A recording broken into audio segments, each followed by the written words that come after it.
Hello friends, welcome to கவுஸ் kitchen. இன்றைக்கி கவுஸ் கிச்சனில் என்ன பார்க்க போகிறோன்னா, ஹெல்த்தியான பீக்கங்காய் குழம்பு எப்படி செய்கிறதுன்னு பார்க்கலாம். பீக்கங்காய் சாப்பிட்றது ரொம்ப ஹெல்த்தியானது. பீக்கங்காயில் விட்டமின் ஏ, பி, சின்னு நிறைய சக்திகள் இருக்குது. அது போக பீக்கங்காய் தோல் நோயை குணப்படுத்துறதுக்கு ரொம்ப உதவியாக இருக்கும்.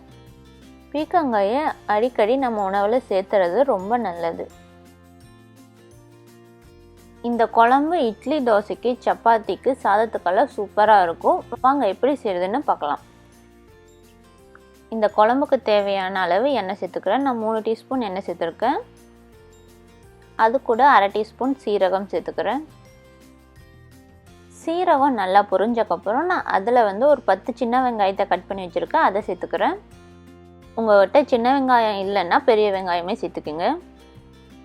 நல்லா கலந்து கொடுத்துட்றேன். வெங்காயம் நல்லா வதங்கிடுச்சு. இதில் நான் ஒரு பெரிய தக்காளி 1 சேர்த்துருக்கேன். உங்களுக்கு சின்ன தக்காளின்னா 2 சேர்த்துக்குங்க. தக்காளி நல்லா வதங்கினதுக்கப்புறமா அதில் நான் 1/2 டீஸ்பூன் இஞ்சி பூண்டு பேஸ்ட் சேர்த்துக்கிறேன். இஞ்சி பூண்டு பேஸ்ட் அதிகமாக தேவையில்லை, கொஞ்சமாக சேர்த்துனாவே போதும். இஞ்சி பூண்டு பச்சை ஸ்மெல் போகிற அளவுக்கு நான் நல்லா கலந்து கொடுத்துட்றேன். தக்காளி நல்லா வேகணும்னு தேவையில்லை, பாதி வெந்தாவே போதும். இப்போ நான் ஒரு பீக்கங்காயை நல்லா பொடி பொடியாக கட் பண்ணி வச்சுருக்கேன். அதை சேர்த்துக்கிறேன்.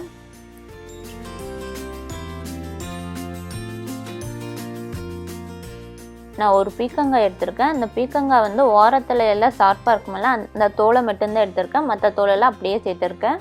சேர்த்து நல்லா பொடி பொடியாக கட் பண்ணி வச்சுருக்கேன். இப்போ நல்லா ஒரு டைம் கலந்து கொடுத்துட்றேன். ஒரு 10 நிமிஷம் மீடியம் ஃப்ளேம்லேயே பீக்கங்காய் நல்லா வேகட்டும். தண்ணி விட வேண்டாம். பீக்கங்காயிலிருந்து வர தண்ணியே பீக்கங்காய் நல்லா வெந்துடும். இப்போ 10 நிமிஷம் போலாச்சு.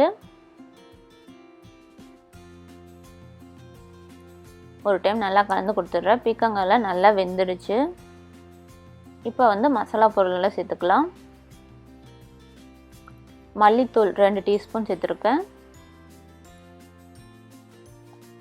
அது கூடவே 2 டீஸ்பூன் மிளகாத்தூள் சேர்த்துருக்கேன்.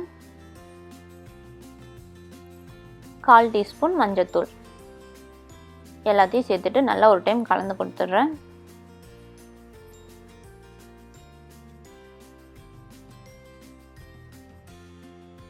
தேவையான அளவு உப்பு சேர்த்துருக்கேன்.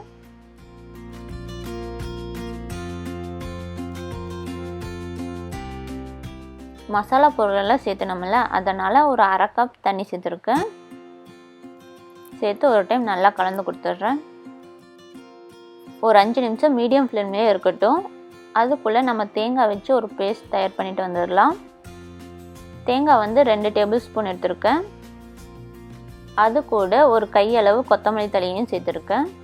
நல்லா மிக்சியில் அரைச்சிட்டு வந்துடுறேன்.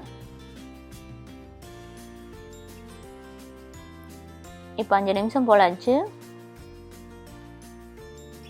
நல்லா ஒரு டைம் கலந்து கொடுத்துட்றேன். அரைச்சி வச்சுருக்க தேங்காய் பேஸ்ட்டை சேர்த்துக்கிறேன். 1/4 கப் அளவுக்கு தண்ணி சேர்த்துக்கிறேன். தேங்காய் சேர்த்துனதால கொஞ்சம் திக்காக இருக்கும், அதனால் கொஞ்சமாக தண்ணி சேர்த்துக்கிறேன்.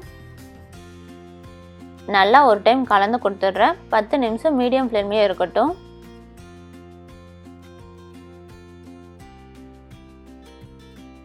இப்போ 10 நிமிஷம் போலாச்சு. எண்ணெயெல்லாம் நல்லா பிரிஞ்சு வந்துடுச்சு. இப்போ கொஞ்சமாக கொத்தமல்லி தழை சேர்த்துக்கிறேன். சேர்த்துட்டு நான் ஸ்டவ்வை ஆஃப் பண்ணிடுறேன். அவ்வளோதாங்க, நம்ம பீக்கங்காய் குழம்பு ரெடி ஆயிடுச்சு. வேலைக்கு போகிறவங்களா இருந்தீங்கன்னா இந்த குழம்பு நீங்கள் காலையில் செஞ்சிட்டிங்கன்னா காலையில் இட்லி தோசைக்கும் ஆயிக்கும், மத்தியானம் சாதத்துக்கும் நீங்கள் சாப்பிட்டுக்கலாம். இந்த குழம்பு ஒரு டைம் ட்ரை பண்ணி பாருங்கள். இந்த வீடியோ உங்களுக்கு பிடிச்சிருந்தா லைக் பண்ணுங்கள், கமெண்ட் பண்ணுங்கள், ஷேர் பண்ணுங்கள். மறக்காமல் கவுஸ் கிச்சனை சப்ஸ்கிரைப் பண்ணி பக்கத்தில் இருக்க பெல் பட்டனை கிளிக் பண்ணுங்கள். தேங்க்யூ. இந்த அளவுகளை வச்சு செஞ்சு பாருங்கள், ரொம்ப டேஸ்ட்டாக இருக்கும்.